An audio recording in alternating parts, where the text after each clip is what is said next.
Why is Bitcoin for millennials? Ooh, I think there's different answers to that. Also, different answers that I learned along the way while doing my podcast. I'll share two things. Like why I started was actually because I've been in Bitcoin for 10 years. I always share like I bought at 300, I sold it for 1,000. The understanding goes up and down. I did all the crypto stuff, and eventually I realized Bitcoin is the only thing to pay attention to. And what actually I think truly got me there is understanding that the current financial system is flawed in the sense that the programmatic currency debasement is unstoppable. So your money is going to lose value into the future, into perpetuity basically. And when I heard Saif Dinamoose talk about the future, he talked about like the future is uncertain for everyone, right? So like you don't know if you're alive tomorrow, literally. So for everyone, the future is uncertain. And so basically everything we do in our lives is a choice in taking certain risk, right? Whatever job you do or whatever venture you do, or stuff like that. So you go out and you take on more risk every day, and eventually that what you do and what you earn a reward for, which you could describe as economic energy. If you want to store that towards the future because you want to build something towards the future, or start, whatever that is, right? Like a home or a business or a family, you have to be able to save towards the future in order to collect the capital to actually deploy that again and do something with it. But because that what you're using to save for the future is constantly losing its value, this uncertainty towards the future actually increases constantly. So while you're thinking you're doing the right thing by saving, as we've all been taught, you're actually not lowering this uncertainty towards the future, right? Like having plans towards the future, having hope and being enthusiastic about the future.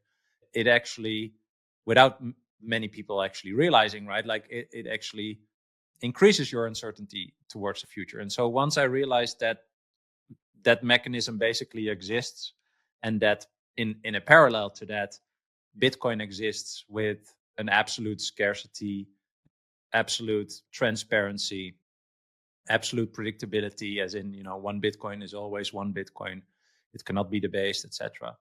I realized that I was actually operating in a system that wasn't designed or isn't designed for me as the individual that cares most about my individual life or my family, etc., to actually lower that uncertainty towards the future. And that was a big aha moment for me. And that came pretty late. I'd say maybe like 3.5-ish years ago or something, after being in Bitcoin for a long time.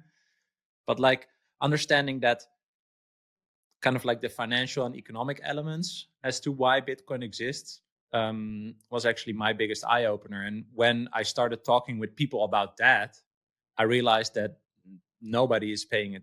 Nobody, at least in my vicinity, people that I regard highly, who are smart, they have money. Some people sold companies.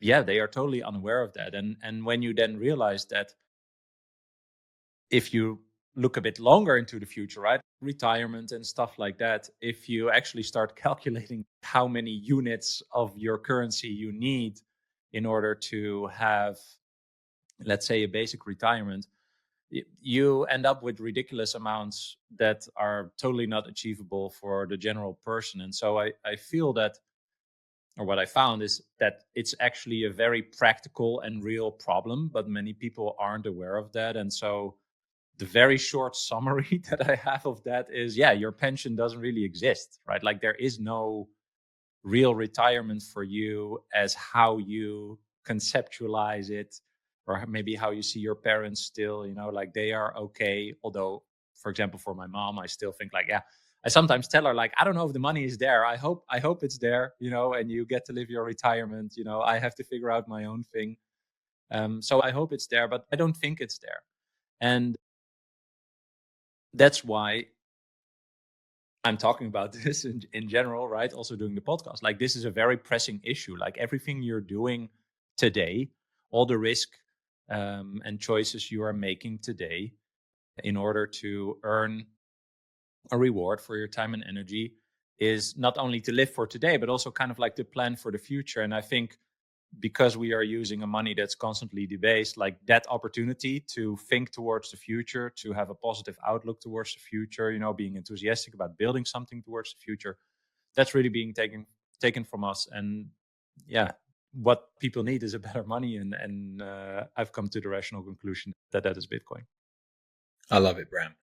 All of that speaks very, very strongly to me. And in some ways, it's hard to know exactly like where to take the conversation exactly next, because I'd like to kind of pick apart literally all of what you just said. I'm going to take it somewhere which I kind of thought about before. That I'd love to learn about where you came from before that. And so I actually, like yourself, I first bought some Bitcoin. It was a couple $100 a coin in 2015.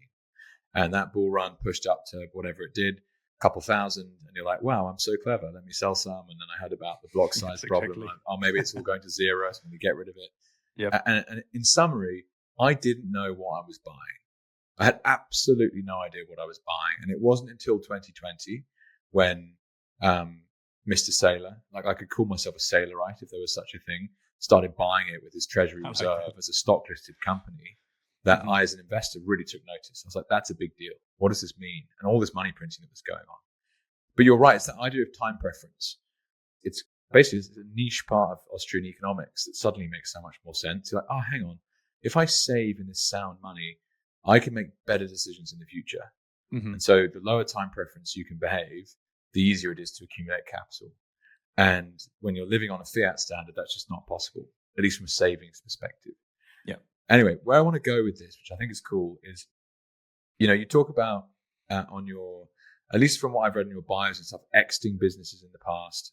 It wouldn't surprise me at all if you've spent time in kind of fiat startup land, which is an area that I spend a lot of time. And things like disruption, right, are very like thrown around all over the place. But no one ever stops to say, well, hang on, what if the money's broken? Yeah. And it was such a big moment for me when I was like, it was actually safety, and you triggered me there, talking about Bitcoin obsolete central banks. You're like, whoa, okay, that's actually massive.